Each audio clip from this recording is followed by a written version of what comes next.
నమస్కారం. Views with కేవీఎస్కి స్వాగతం. రాజకీయాల్లో ఎప్పుడు ఏం జరుగుతుందో ఎవరూ ఊహించలేరు. ఈ విషయం చెప్పడానికి ఆంధ్రప్రదేశ్ రాష్ట్రం ఒక ప్రధానమైన ఉదాహరణ. కారణం వైఎస్ఆర్ కాంగ్రెస్ ఆవిర్భావం 2012లో.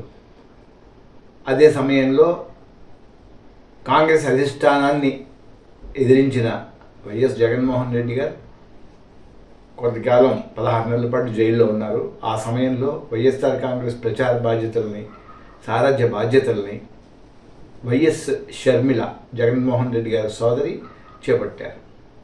ఆ సమయంలో ఆమె 3000 కిలోమీటర్ల పాదయాత్ర చేశారు. అది 4వ తారీఖు ఆగస్టు 2013లో ఇచ్చాపురంలో ముగిసింది. అక్టోబర్ 18న 2012లో మొదలైంది. 3000 కిలోమీటర్ల పాటు సాగిన ఈ పాదయాత్ర మొత్తం 14 జిల్లాలని కవర్ చేసింది. దీని తర్వాత 2019లో ఒక 11 రోజుల పాటు బస్సు యాత్ర చేపట్టారు. దీనికి బై బై బాబు, అంటే బాబు గారికి బై బై చెప్పాల్సిన సమయం వచ్చిందనే శీర్షికతోటి ప్రజా తీర్పు పేరిట ఈ యాత్ర చేపట్టారు. 11 రోజుల పాటు సాగిన ఈ యాత్రలో 13 జిల్లాలు కవర్ అయ్యాయి.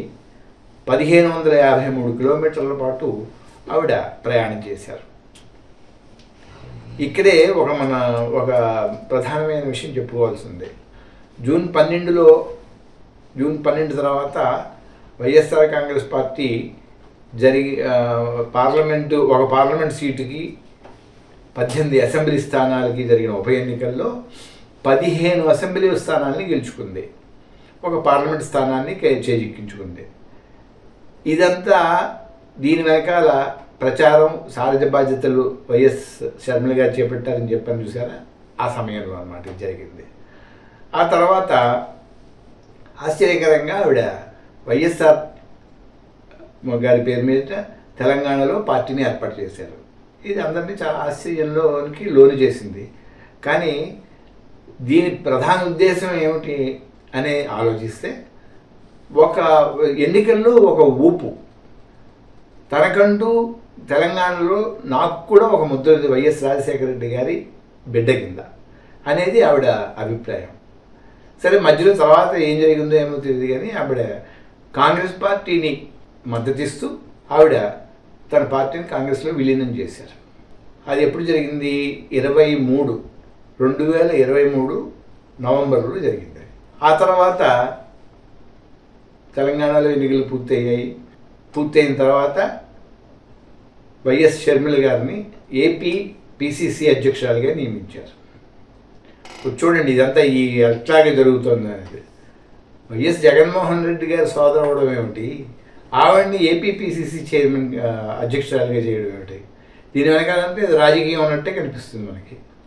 కానీ రాజకీయ పరిశీలకులు అని నేను చెప్పను. నాబోటి వాళ్ళు ఏమనుకుంటారంటే, వైఎస్ఆర్టీపీ తెలంగాణలో కాంగ్రెస్ పార్టీకి ఏ రకంగా మేలు చేకూర్చడానికి కాంగ్రెస్లో విలీనమైందో అలాంటి వ్యూహమే ఇక్కడ ఉందని అందరూ భావిస్తున్నారు. కానీ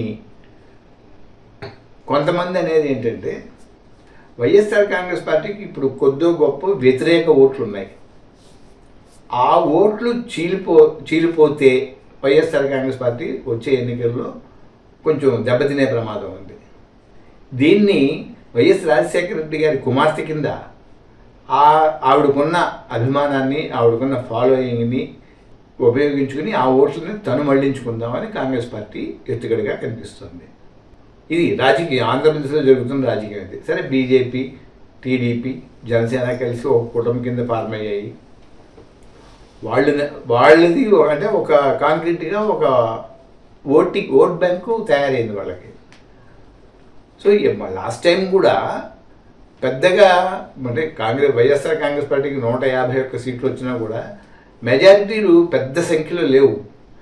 నెంబర్ గేమ్ ఇది. ఎలక్షన్ అంటే నెంబర్ గేమ్. ఆ నెంబర్ గేమ్నే ఇప్పుడు కాంగ్రెస్ పార్టీ ఆడుతోంది. కాంగ్రెస్ పార్టీ ఏపీలో నెగ్గేస్తుందనే భ్రమలు ఎవరికి లేవు, ఉండకూడదు కూడా. మహా వస్తే 1-2 సీట్లు వస్తాయేమో. వ్యక్తిగతంగా వైఎస్ షర్మిల గారు కూడా కడప పార్లమెంటు నియోజకవర్గంలో పోటీ చేస్తున్నారు.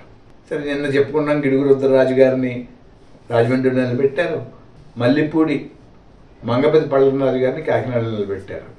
ఇలా కొన్ని ఫేమస్ ఫేస్ ఉన్నా కూడా ఎంతమేరకు గెలుస్తారనేది సందేహమే.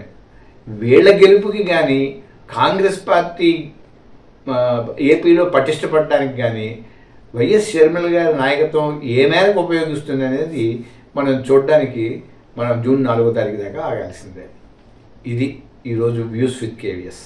నమస్కారం.